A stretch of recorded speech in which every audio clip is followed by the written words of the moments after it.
tarde a todos. Antes de mais, e naturalmente, queria agradecer o convite feito para apresentar este livro aos meus caros amigos Carlos Filhais, José Eduardo Franco, que em conjunto com José Pedro Paiva dirigiram esta obra. Trata-se de um convite extremamente honroso e digo com sinceridade, quer pelas personalidades que formularam, subejamente conhecidas da vida pública e cultural portuguesa, quer pelo conjunto notável e vastíssimo de autores que conseguiram congregar para este projeto, quer, e é isso que importa agora, pelo livro em causa. Um reconhecimento, como é natural, eu estendo ao Rui Tavares, que além de trabalhos notáveis sobre o terremoto e Pombal, ainda há pouco coordenou uma originalíssima História de Portugal, a que, noutras vestes, tive o gosto de associar. Trata-se, além de mais, de um convite a que não podia nem queria eximir-me, pois, por razões pessoais imperiosas, não pude aceder positivamente a um convite para apresentar o resultado de outro projeto de grande fogo de José Eduardo Franco e Carlos Filhais, as obras pioneiras da cultura portuguesa em 30 volumes. Em boa verdade, e sem querer forçar a nota do elogio fácil, o livro hoje apresentado é também, ele próprio, uma obra pioneira, que estou certo daqui a uns anos ombreará com os tratados antigos e os textos primeiros que Carlos Filhais e José Eduardo Franco localizaram, recensearam e deram à estampa. Mas antes de falar do livro, permitam-me umas breves palavras sobre os seus autores, ou melhor dizendo, sobre os seus diretores,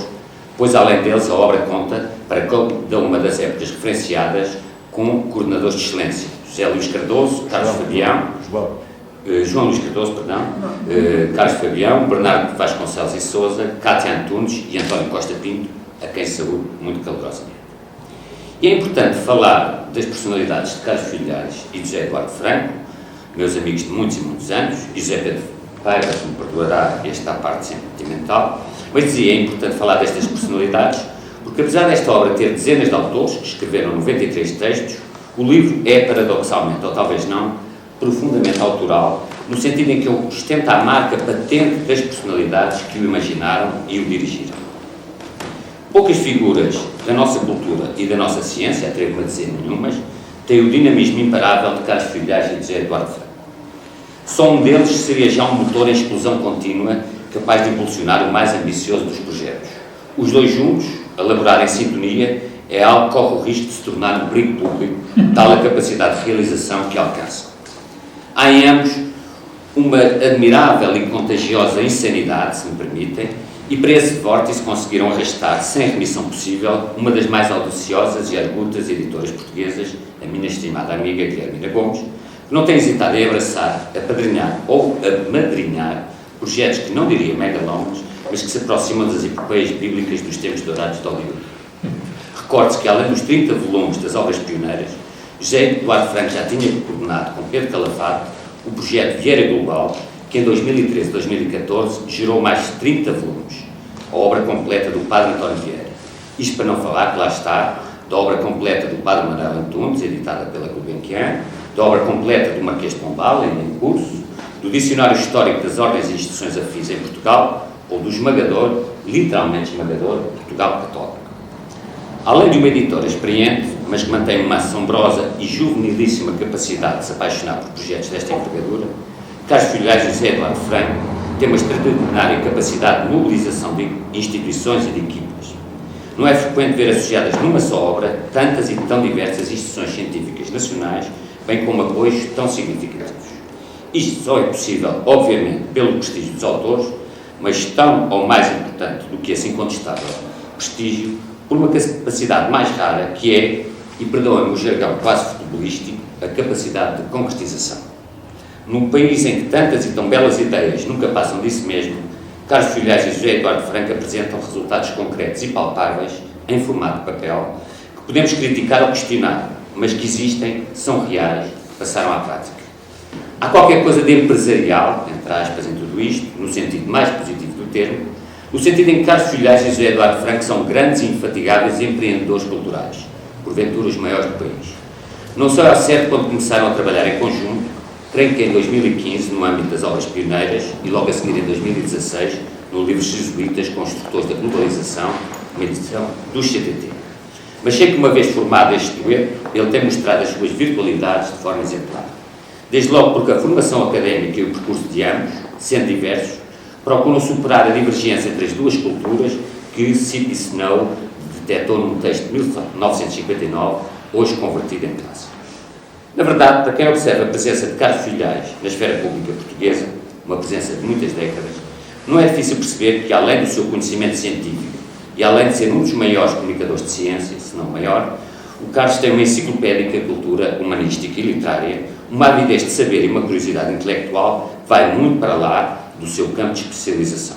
Basta ver as recomendações de livros que ele, um homem dos livros e da cultura do papel, faz todos os anos pelo Natal ou por alturas de verão. E assim, e talvez mais do que procurar a outrance conferir um estatuto científico às humanidades, tentando que estas mimetizem e emulem o paradigma das ciências ditas puras, o que sempre implicará que as humanidades tenham um estatuto precário ou subalterno de ciências não puras, para não dizer impuras, mais do que forçar esta analogia artificiosa e artificial, é mais frutuoso, como o exemplo destes dois intelectuais tão bem demonstra, assumir a diferença de perspectivas e de orientações, mas dialogarem e unir esforços em torno de objetivos comuns. Os mais desprevenidos talvez não estivessem à espera de ver Carlos Filhais sair daquilo que agora se chama a sua zona de conforto para se aventurar nos caminhos da história e, ademais, nos exigentes caminhos da história global. Mas quem conhece a cultura humanística do Carlos e o seu apreço pela história não ficará surpreendido. Para mais, e como os leitores facilmente concluirão, há muito de história da ciência pura, na história global. Atrevo mesmo a dizer que a história de Portugal só pode ser global, ou talvez mais corretamente só adquiriu um sentido global pleno, graças à ciência e às descobertas científicas e à tecnologia daí resultante. Além da convergência entre ciência e cultura, ou se quisermos entre ciência e humanidades, ambas unidas num todo mais vasto que chamaremos cultura, Carlos Filhais e José Eduardo Franco partilham, e é essa a sua maior qualidade, um sentido de urgência, que, sendo raro entre nós, constitui a chave de todas as grandes realizações. Sei bem que por vezes não é fácil acompanhar, a Guilhermina dirá, a cadência febril e o ritmo trepidante desse sentido de urgência dos nossos autores, e que, sendo ambos pessoas infatigáveis, o mesmo não se dirá dos que com eles convivem de perto. Confesso que por vezes eu próprio fiquei esmagado e arrasado com o entusiasmo torrencial com que o Carlos e o José Eduardo me convocaram para os seus projetos. Esse entusiasmo, esse sentido de urgência, compreendem-se se pensarmos nas lacunas tremendas do panorama bibliográfico nacional. Se pensarmos que chegamos ao século XXI sem uma edição moderna e atualizada das obras completas de Vieira ou do Marquês de Pombal, faltam obras de referência e consulta, como dicionários e enciclopédias, tão imprescindíveis na era digital como no passado. Se pensarmos que os investigadores, por pressão de carreira em tempos de precariado e de Bolonha, de falsa internacionalização, se encontram cada vez mais concentrados em áreas de interesse muito circunscritas e delimitadas. Eis que explica o sentido de urgência que constitui o perfil destes dois académicos, a que se associa outra qualidade igualmente rara: a coragem de ousar obras de grande fogo, exaustivas e esgotantes, que, uma vez publicadas, passam a constituir uma referência incontornável, como agora se diz, não apenas para o público universitário, mas para o comum dos cidadãos. Por tudo isto e pela amizade de muitos anos, muito obrigado a ambos. Falemos agora do livro, que, como disse, é também uma obra pioneira. Não faltaram até hoje histórias universais, histórias mundiais e até histórias comparadas, uma das quais publicada há anos pelo Círculo de Leitores, sob direção de António Simões Rodrigues. Mas esta é, creio eu, e julgo não estar enganado, a primeira tentativa de realizar entre nós um ensaio de história global, numa linha que tem sido aprofundada nos últimos anos, sobretudo no universo anglo-saxónico. As premissas da World History ou da Global History, romper com uma visão eurocêntrica ou ocidentalista do passado e com uma concepção nacionalista da história, não são propriamente novos. Talvez os mais velhos se recordem, e eu recordo porque a tinha nas estantes de casa dos meus pais, a monumental Histoire de l'Humanité, lançada logo no imediato pós-guerra, sob a égide de Jolene Huxley, segundo um espírito universalista, pacifista e humanista, e que, tendo sido imaginada, julgo que creio logo em 45-46, veria à luz pela primeira vez em 6 volumes, em 1969. Eu sempre tive enorme dificuldade em consultar e utilizar essa obra, essa Histoire de l'Humanité, cuja organização interna me parecia confusa e caótica, o que resultava não de falha dos historiadores da Unesco, mas de um defeito meu, decorrente da formação, ou de formação, nacionalista dos programas de história, que fazia com que eu perdesse por completo as balizas e as referências, quando tentava em vão percorrer os índices da Histoire de l'Humanité em busca de informações sobre este ou aquele tópico específico. A preocupação com o universalismo historiográfico não é, de facto, uma originalidade da história global dos nossos dias. Muitas obras do passado, sobretudo as histórias universais em vários volumes, profusamente ilustradas de finais do século XIX e princípios do século XX, de forte inspiração positivista, procuraram, a seu modo, colocar em perspectiva as diferentes histórias nacionais, ainda que o resultado final fosse quase sempre o da mera justaposição das diferentes histórias nacionais em capítulos sucessivos, sem que se procurasse estabelecer pontos de contacto entre os trajetos de cada uma das nações, exceção feita aos casamentos entre casas reais e fenómenos similares. Além de mais, e como se recordam, mesmo nas histórias publicadas até quase ao final do século passado, aos anos 70, 80, a América do Sul, a Ásia e a África eram geralmente relegadas para volumes finais e complementares, não passando de uma pincelada exótica com caráter acessório. Faltava flagrantemente uma visão integrada capaz de nos fazer perceber, desde logo, uma coisa simples. Os povos existentes nessas partes do globo tinham e têm uma história, pois não podiam deixar de ter, quanto mais não seja pelo decurso do tempo, pelo mero correr dos anos e dos séculos. Ao invés, a sensação que foi imprimida no nosso espírito era de, por exemplo, o Egito viver um tempo áureo no período dos faraós e depois desaparecer, literalmente desaparecer, mergulhado nas trevas, para reemergir e servir de palco e cenário à célebre expedição de Bonaparte. Não sei se também têm a mesma sensação que eu, mas a noção que tenho, por mais que eu tente combater, é que não existiu nada, não se passou nada no Egito ou na Grécia entre a Antiguidade e o século XIX, no mínimo.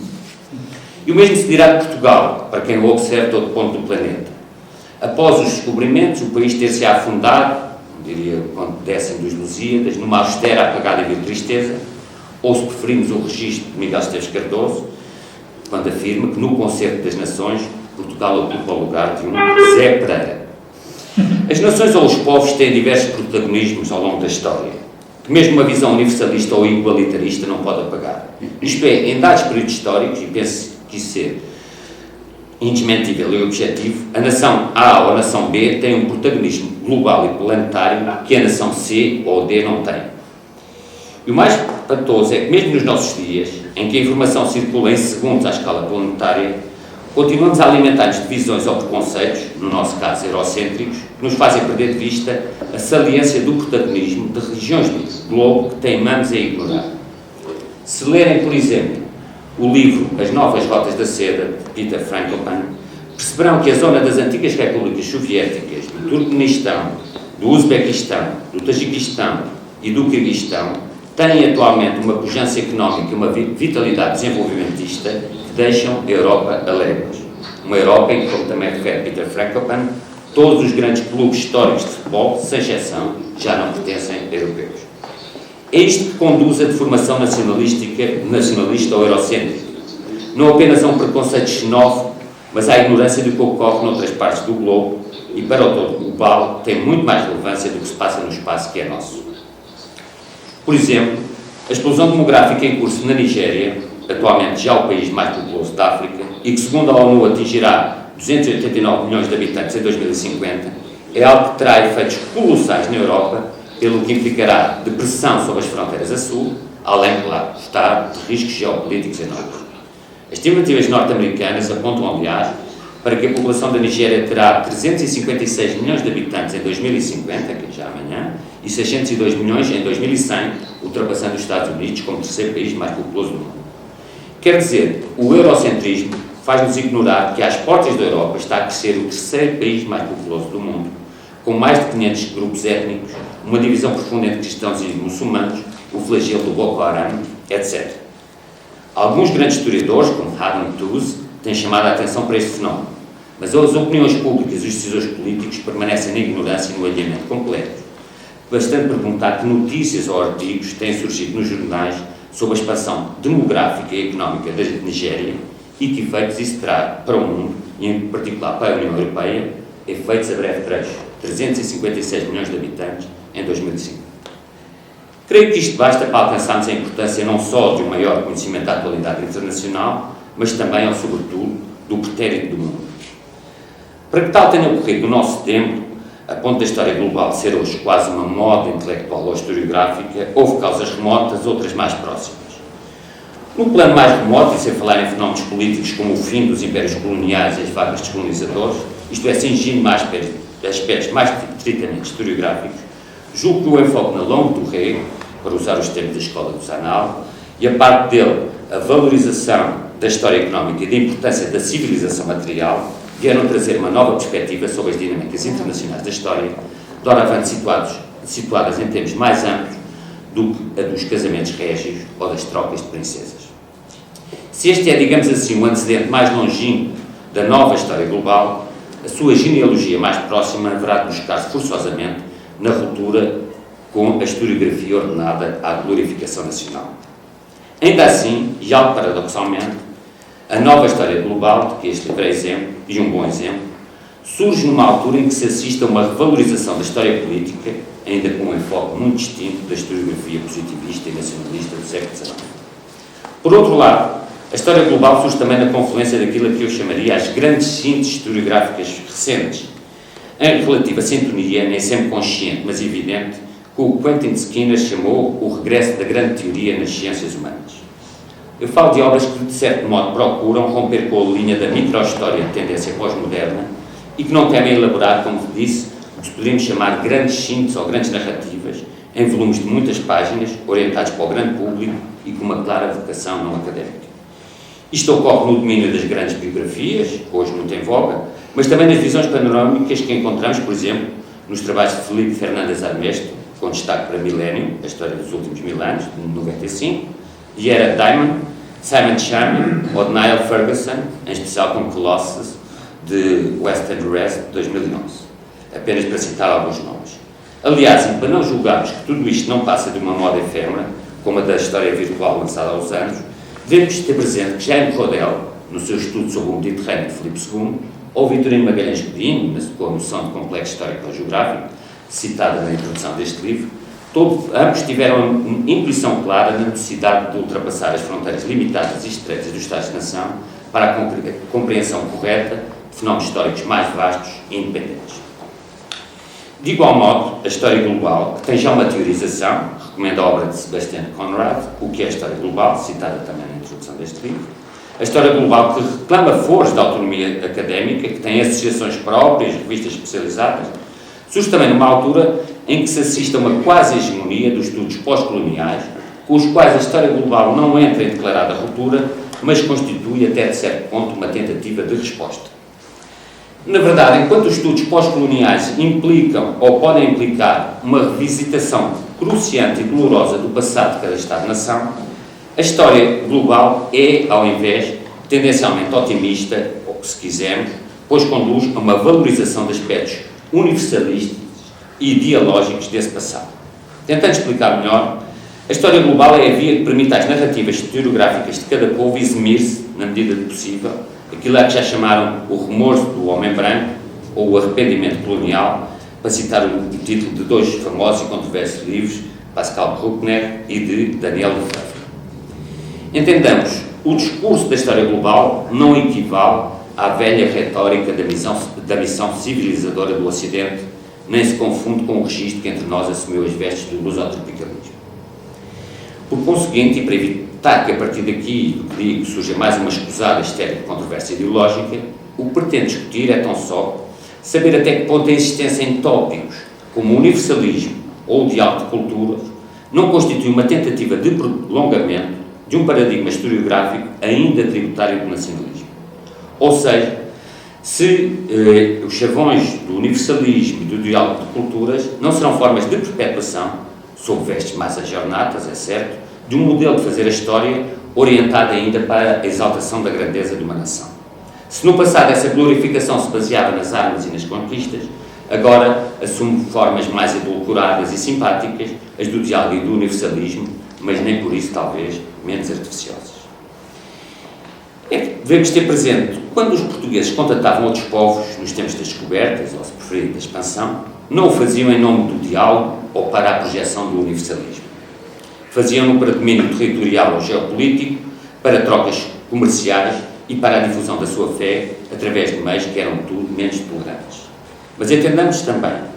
foram exatamente essas razões, não as do diálogo ou as do universalismo, que marcaram a relação de todos os povos entre si. A intolerância não é um exclusivo do Ocidente nem do Hemisfério Norte.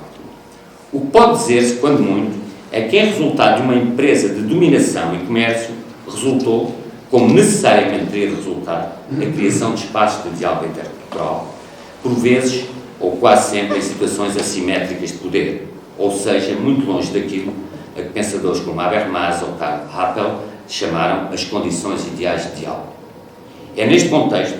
que devemos saudar o programa historiográfico desta obra, que não obscurece a violência intrínseca de muitos relacionamentos interculturais, mas também não fica refém de uma retórica culpabilizadora e, pior ainda, unilateralmente culpabilizadora. Basta atentar na breve nota constante da contracapa para percebermos a preocupação de equilíbrio, um equilíbrio difícil, diga-se, que os coordenadores procuraram alcançar. Fizeram-no, aliás, por outra via igualmente conseguida, com apoio em 5 coordenadores por cada período, reuniram uma enorme diversidade de contribuições e esse pluralismo confere à obra, sem perda de coerência, um caráter polifónico que a resgata por completo do risco de ser apropriada por uma visão historiográfica em detrimento da outra. É claro, porventura, em jeito de provocação, sempre que nos podemos interrogar em que medida falar de uma história global de Portugal não é uma contradição nos termos, no sentido em que história verdadeiramente global só há uma, a do planeta no seu todo, e a que a partir do momento em que o referente é o Estado-nação, neste caso o Estado-nação português, teremos quando muito uma história de Portugal no mundo, ou do mundo em Portugal, mas não uma verdadeira e própria história global de Portugal. A questão não é meramente semântica. Uma história global autêntica é aquela em que para cada período em análise se convoca tudo quanto está sucedendo no mundo nesse período, ou mais precisamente todas as interações e dinâmicas presentes e em movimento numa dada baliza temporal. Veja a este propósito aquela que é porventura o paradigma da World History, o livro de Christopher Bailey, The Birth of the Modern World. Assim, por exemplo, o estudo do advento das ditaduras na Europa nos anos 20 e 30 do século passado exige uma contextualização mais ampla que atende, por exemplo, no que vinha sucedendo na América do Norte pós-crise de 29, inclusivamente do ponto de vista de emergência de pulsões autoritárias e de atrações perigosas perante o nazismo, mas também no Japão, na América do Sul, etc. De outra forma, se nos ativermos, só dei este exemplo por comodidade, se nos ativermos a estudar o influxo dos autoritarismos em Portugal ou a projeção do salazarismo no estrangeiro, estaremos a perceber, como disse, uma narrativa sobre o mundo em Portugal, ou Portugal no mundo, mas não uma análise verdadeiramente global e sincrónica do autoritarismo planetário da época. Além do mais, e penso que isto também merece discussão e debate, é extremamente difícil erigir o global como padrão uniforme, como escala e métrica de toda uma evolução histórica de um país ou de um povo, ou talvez melhor, de um dado espaço geográfico, antes sequer de ser um país e de constituir-se em povo. Ou seja, nos vários séculos da nossa história, Portugal terá havido períodos mais globais do que outros, épocas de plena inserção no mundo, com o tempo da expansão à cabeça, e outros em que o globalismo, por assim dizer, foi quase nulo ou inexistente.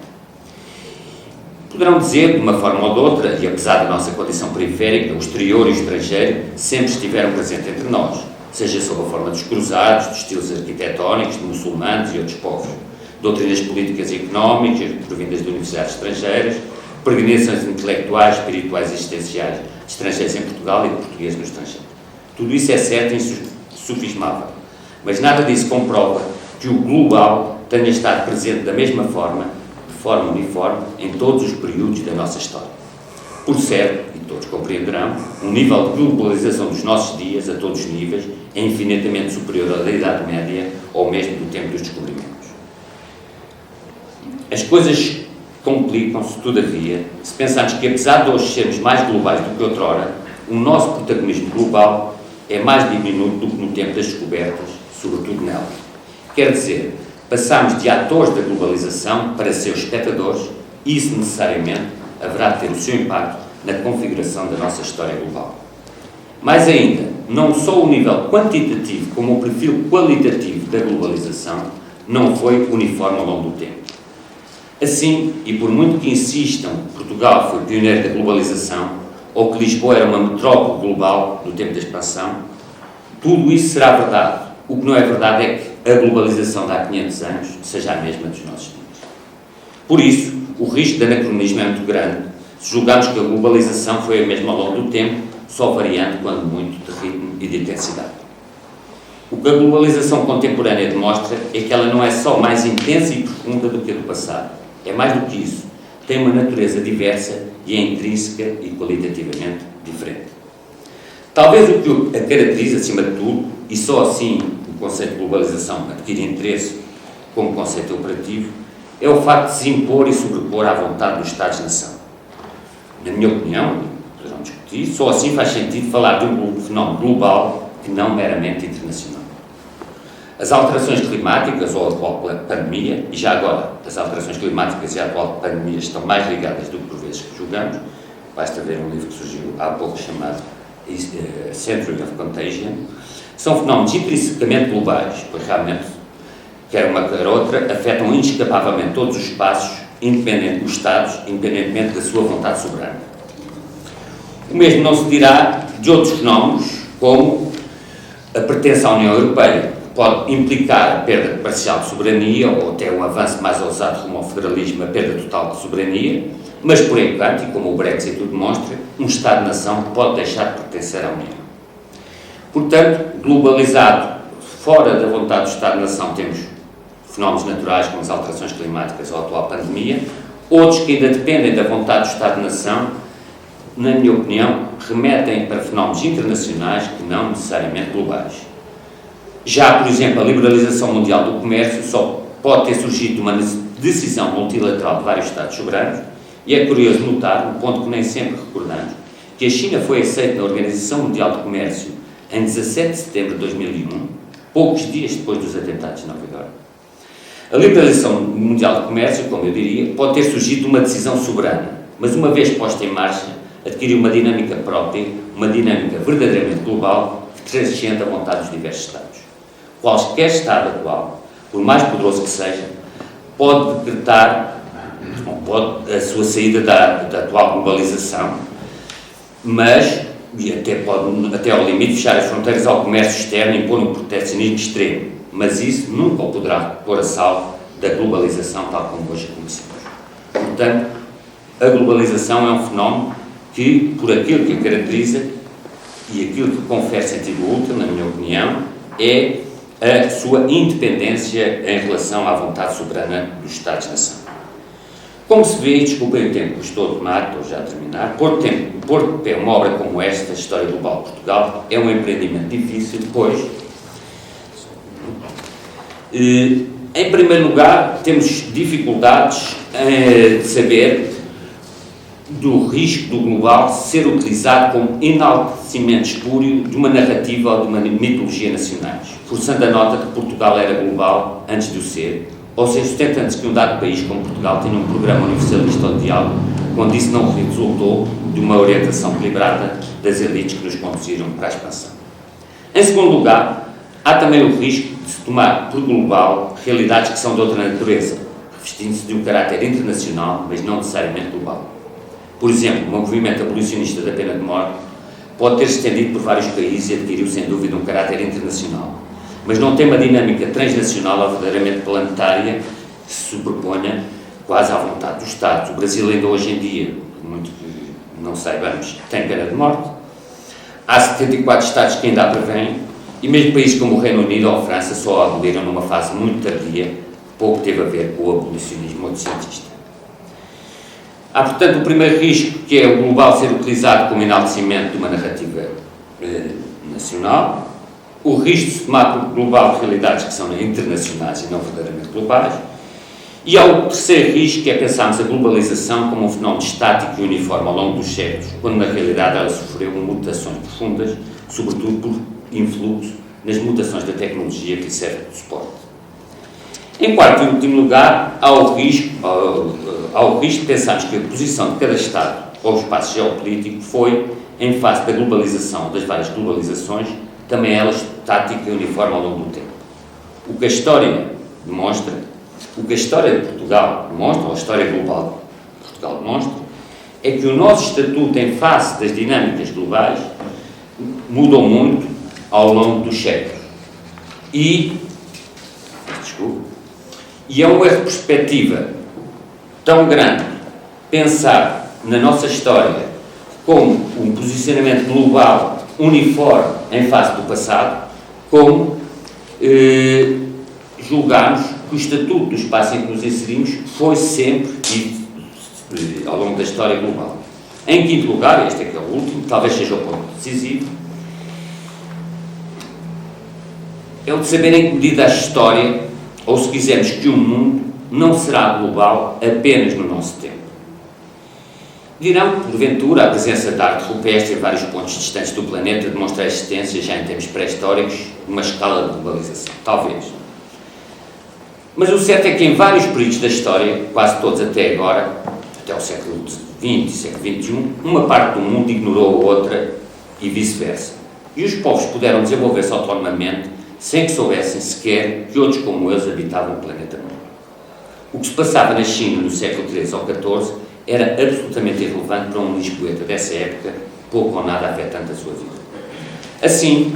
se o pretendemos aplicar ao passado anterior ao século XX e sobretudo ao século XXI, o conceito global tem de ter um alcance diferente. Para os portugueses da Idade Média ou do tempo das descobertas, global era aquele que correspondia ao mundo então conhecido, ou seja, o conceito global corresponde a um espaço que nasce da perspectiva de quem o observa. Não é algo objetivo universalmente partilhado.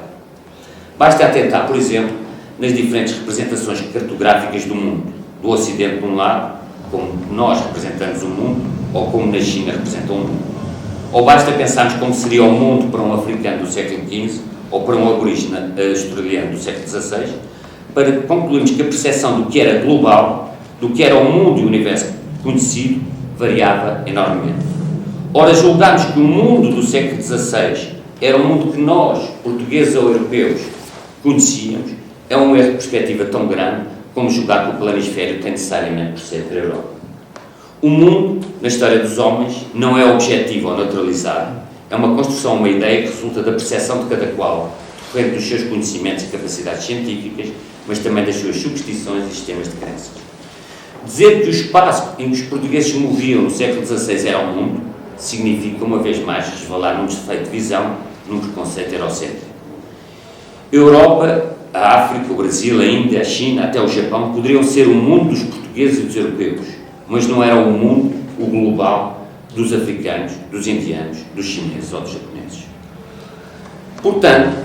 e por tudo isso, fazer uma história global de Portugal não é, de modo algum, de forma alguma, uma contradição dos seus termos. Pelo contrário, essa é a única forma que temos de projetar no passado o conceito global. Isto é, não como conceito unívoco, mas plural e diverso, de acordo com o ponto de vista do observador. Global, no século XVI de Portugal, era o modo, e é assim que devemos entender, como Portugal percepcionava e aprendia o mundo por si conhecido, intuído ou suspeitado. A perspectiva é sempre, e tem de ser sempre, a do horizonte de quem observa. Por isso, quando certos cultores, não os nossos, da história global afirmam querer desnacionalizar ou desterritorializar a historiografia, creio que estão a colocar mal o problema, pois o ponto de vista, insisto, o horizonte de referência do global é sempre, ou ainda é sempre, o nacional ou o territorial. Não pode prescindir dessa ancoragem. Porque o que temos por global é aquilo de como observamos um mundo conhecido e que será diferente, como disse, do que um africano observa. Portanto, fazer uma história global de Portugal julgando que esta é a história global do mundo não é verdade. É a história global como observamos da perspectiva portuguesa. Uma história global da África haverá de ser necessariamente diferente. É certo que o horizonte se alargou enormemente nos nossos dias, fazendo com que o conceito de mundo seja hoje muito mais global, universal ou mundial do que outrora. Fazendo com que o mundo para um africano, hoje, seja mais ou menos o mesmo do que o mundo para um europeu. Mas não foi assim no passado, e se quisermos evitar o anacronismo, temos de compreender isso. Pois bem, em face de todas estas dificuldades, o que se pode dizer, numa apreciação geral ou global, é que os contributos que integram este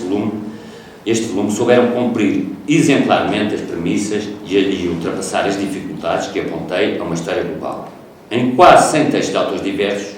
há naturalmente uns, melhores que outros, que conseguem evitar-se resvalar no anacronismo ou no eurocentrismo. O produto final é, sem dúvida, de elevadíssima qualidade e não vou cometer a descortesia de salientar um texto em detrimento do outro ou sequer uma parte do livro em desfavor das demais. Mas dada a minha inclinação pela história contemporânea, permitam que saúde de forma especial a qualidade dos textos contâneos. constantes dessa última parte. Termino com uma nota pessoal, talvez escusada. Estive há poucos dias em Delfos, a que os antigos chamavam, e ao seu oráculo, o umbigo do mundo.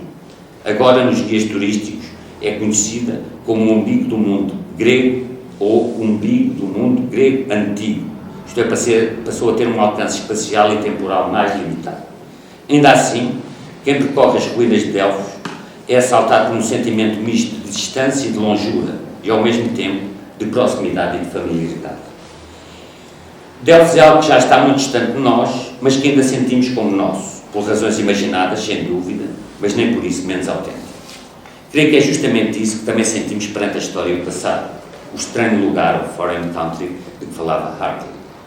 O que a leitura deste livro nos traz é justamente essa sensação de proximidade e de distância, a prova provada de que estamos perante um grande e notável livro de história. Muito obrigado.